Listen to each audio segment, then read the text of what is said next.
Jadi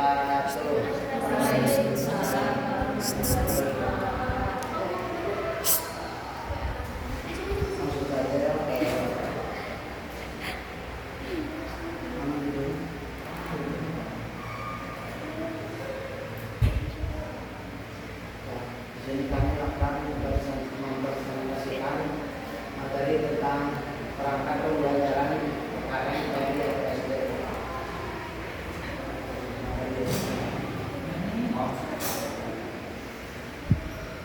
Di sini ada pengertian perangkat pembelajaran. Perangkat pembelajaran merupakan perencanaan yang digunakan guru dalam melaksanakan proses belajar mengajar di kelas maupun luar kelas sesuai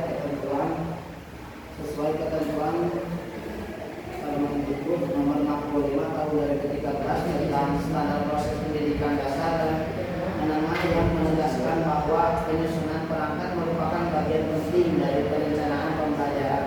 Perangkat ini berisi bahan ajar, alat, media, petunjuk, serta pedoman yang dirancang untuk mendukung pembelajaran yang menumbuhkan kemandirian dan tanggung jawab peserta didik. Sebagaimana nilai-nilai dalam kurikulum Merdeka, perangkat pembelajaran pada kurikulum Merdeka disusun dengan format yang lebih ringkas namun tetap menyeluruh. Guru memiliki keleluasaan untuk menyesuaikan perangkat tersebut dengan kondisi sekolah, kebutuhan dan kemampuan peserta didik, serta lingkungan sosial dan budaya yang ada. Perangkat pembelajaran berperan sebagai acuan dalam pelaksanaan pembelajaran sehingga proses belajar dapat berlangsung secara sistematis, terstruktur dan berorientasi pada capaian pembelajaran. Proses pembelajaran pendidikan Pancasila menuntut guru memiliki kemampuan dalam menguasai berbagai metode pembelajaran. Penguasaan metode tersebut menjadi syarat penting agar kegiatan belajar dapat berlangsung secara efektif. Sebagai perencana sekaligus pelaksana pembelajaran, guru harus memahami bahwa metode yang digunakan dalam pendidikan Pancasila perlu dipilih sesuai dengan karakteristik tujuan pembelajaran, kondisi dan lingkungan belajar siswa, serta tahap perkembangan dan kemampuan belajar peserta didik. Selanjutnya pada fungsi perangkat pembelajaran. Yang pertama, perangkat pembelajaran membantu guru melaksanakan proses belajar mengajar secara lebih efektif dan efisien. Dokumen ini memandu guru dalam merencanakan, mengorganisir, serta mengelola pembelajaran yang sesuai dengan karakteristik peserta didik. Yang kedua, guru dapat menyusun berbagai variasi kegiatan belajar dalam perangkat belajar sehingga kebutuhan beragam peserta didik di kelas maupun di sekolah dapat terpenuhi. Yang ketiga, guru memiliki ruang untuk merancang aktivitas yang mendorong peserta didik terlibat aktif dan kreatif, misalnya melalui tugas atau kegiatan yang menuntut partisipasi langsung sehingga perkembangan belajar siswa dapat lebih optimal. Yang keempat, pengembangan kemampuan berpikir kritis dapat difasilitasi melalui tugas dan aktivitas yang menuntut analisis serta evaluasi sehingga siswa mampu mengemukakan pendapat selama proses pembelajaran. Yang kelima, penyediaan umpan balik yang dapat memberi gambaran mengenai perkembangan belajar peserta didik. Umpan balik tersebut membantu siswa memperbaiki kelemahannya serta menguatkan kemampuan yang dimilikinya baik di dalam kelas maupun di luar kelas. Yang keenam, penilaian formatif dan sumatif dapat terlaksana dengan lebih terarah ketika guru menggunakan perangkat pembelajaran yang sesuai. Penggunaan perangkat tersebut memungkinkan guru menilai kemajuan siswa dan menyempurnakan proses pembelajaran secara menyeluruh. Jenis-jenis perangkat pembelajaran PKN. Yang ke-1, buku teks pelajaran merupakan perangkat ajaran berbentuk buku yang digunakan pada mata pelajaran tertentu. Jenis ini terdiri atas buku teks utama dan buku teks pendamping. Buku teks utama digunakan dalam pembelajaran sesuai kurikulum Merdeka. Penggunaan buku teks secara umum terbagi menjadi buku siswa menjadi buku siswa sebagai pegangan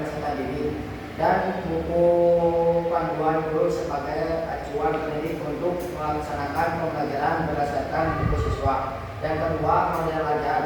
Model belajar yang merupakan perencanaan pembelajaran lengkap yang disusun berdasarkan topik dalam lingkungan lingkup kelas. Dokumen ini menjadikan perangkat penting kurikulum merdeka yang digunakan pendidik saat ini melaksanakan pembelajaran isi modul ajaran mencakup tujuan pembelajaran, langkah-langkah kegiatan media, dan asesmen pada suatu unit atau topik selaras dengan alur tujuan pembelajaran dan capaian pembelajaran. Yang ketiga, modul proyek pada dasar modul proyek penguatan profil pelajar Pancasila atau P5 pada dasarnya merupakan sebuah perangkat ajaran yang akan bisa dikembangkan untuk memajukan siswi atau di sekolahan untuk melaksanakan proyek pelajaran Pancasila yaitu suatu kegiatan kurikuler yang berbasis proyek diguna mencapai kompetensi pembelajaran dan karakteristik siswa agar bisa sesuai dengan profil pelajar. Pancasila di samping itu juga terdapat upaya dalam mewujudkan pelajar Pancasila yang maupun berlaku sesuai dengan nilai-nilai yang ada dalam Pancasila dan menguatkan nilai luhur Pancasila pada peserta didik, yaitu beriman dan bertakwa kepada Tuhan Yang Maha Esa,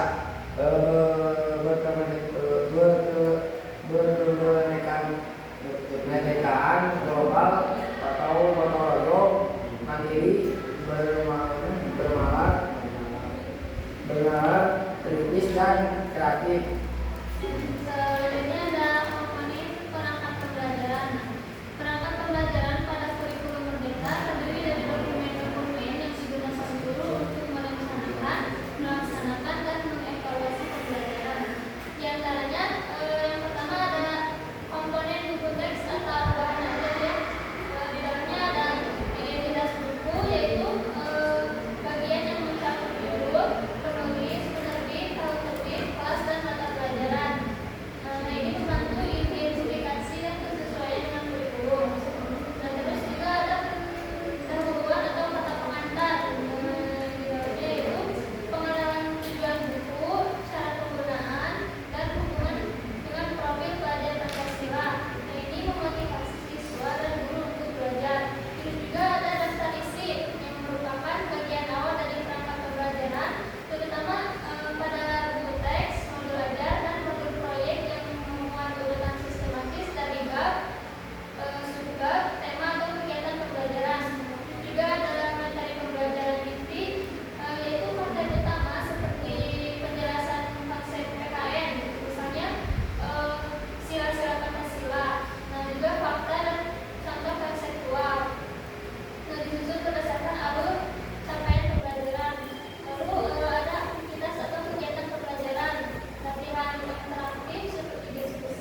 pendahuluan inti penutup pendahuluannya itu berupa apresiasi, bisa juga intinya itu berupa eksplorasi atau juga elaborasi, dan juga penutupnya berupa refleksi. Nah, juga ada asesmen diagnostik, formatif ataupun sumatif. Nah, evaluasi pembelajaran diagnostis, diagnostik, penilaian alat kemampuan. Formatif itu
pembelajaran.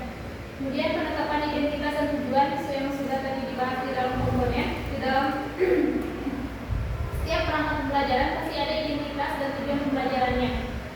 Kemudian yang ketiga, pengembangan materi pembelajaran. Setelah menetapkan tujuan pembelajaran, pasti materinya harus dikembangkan. Kemudian pemilihan metode, media, dan sumber belajar, dan menyusun penilaian dan remedial, kemudian evaluasi dan revisi perangkat. Nah, semua bahan ajar tertulis harus didasarkan pada kurikulum mandiri.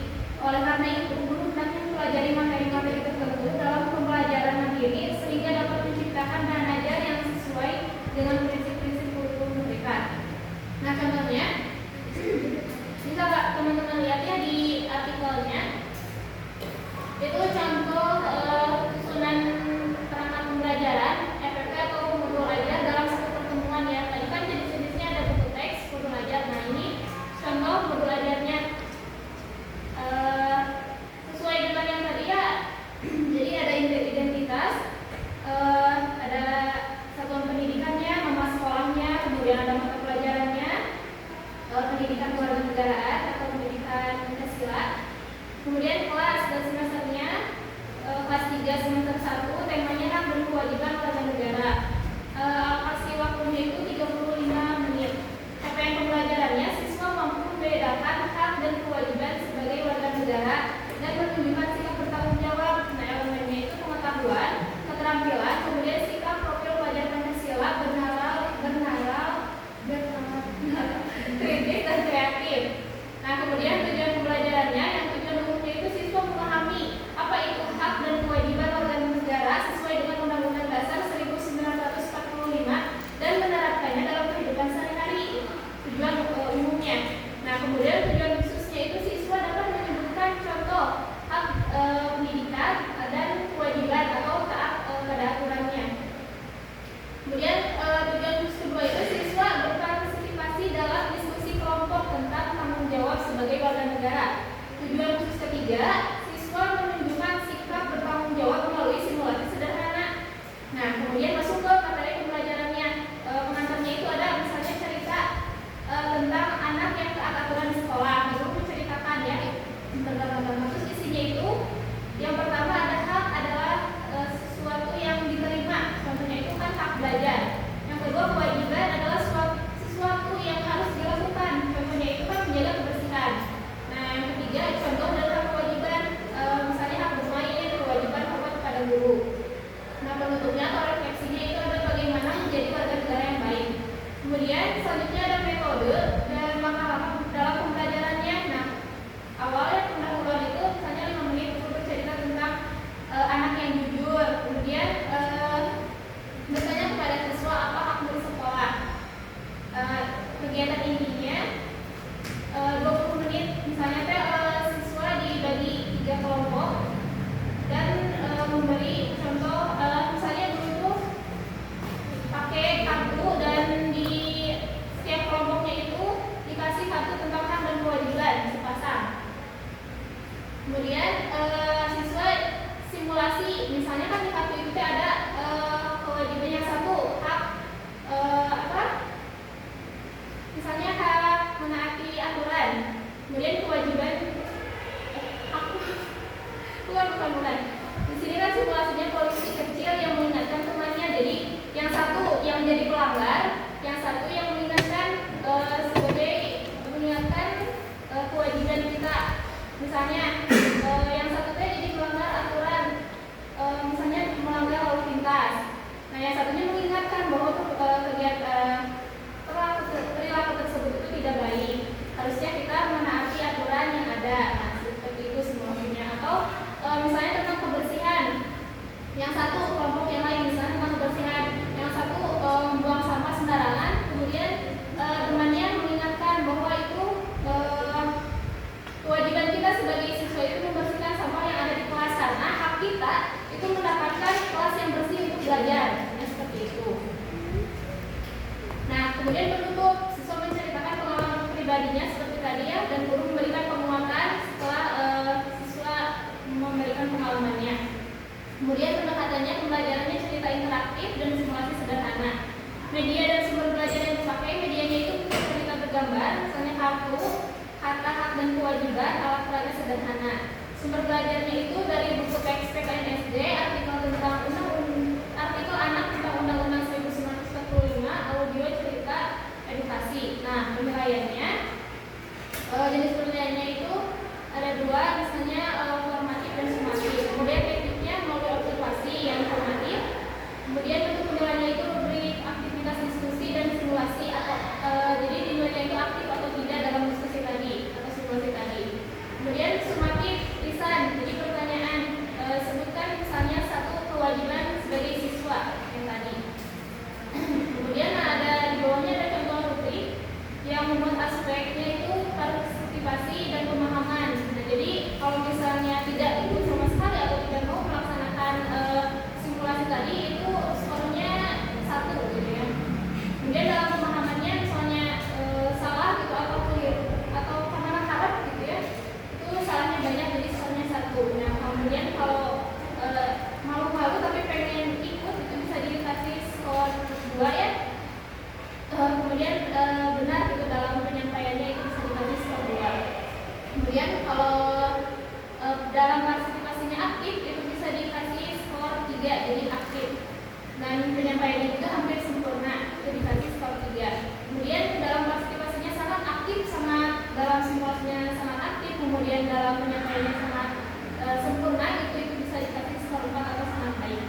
Mungkin itu pemaparan dari saya. Selanjutnya jika ingin ada yang ditanyakan,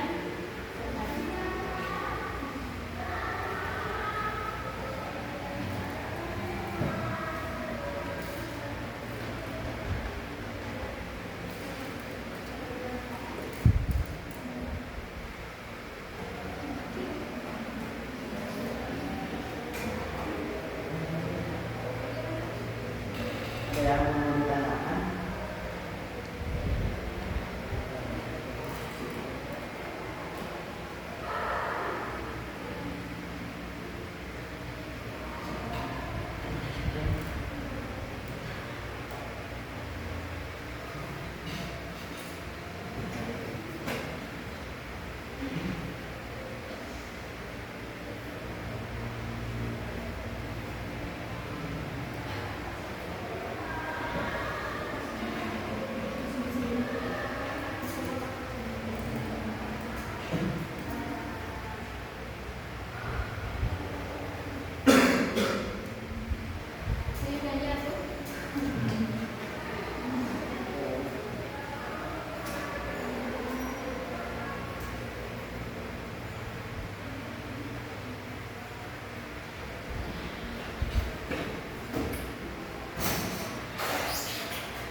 di modulnya, penulisannya atau cara penyampaiannya.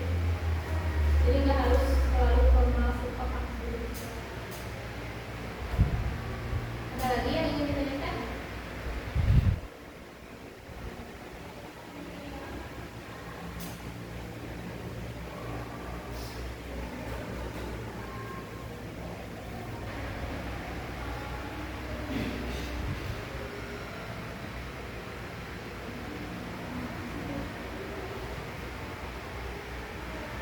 Ada kesimpulan, perangkat pelajaran adalah dokumen yang disusun guru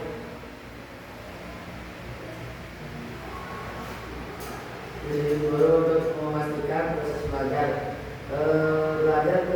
terarah, sistematis dan sesuai kurikulum merdeka. Perangkat ini menjadi pedoman dalam merencanakan, melaksanakan dan menilai pembelajaran dalam PKN.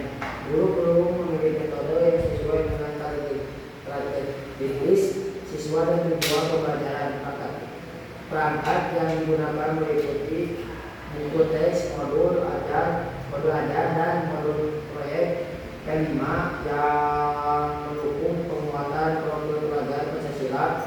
Setiap perangkat memuat komponen yang penting seperti identitas, tujuan pelajaran, materi kegiatan, asesmen, dan lampiran secara keseluruhan. Perangkat pembelajaran membantu guru untuk menciptakan pembelajaran yang variatif, melibatkan siswa secara aktif, dan memungkinkan penilaian berlangsung objektif dan serta berkelanjutan. Mungkin untuk sedikit masing-masing dari kelompok kami sekian. Assalamualaikum warahmatullahi wabarakatuh.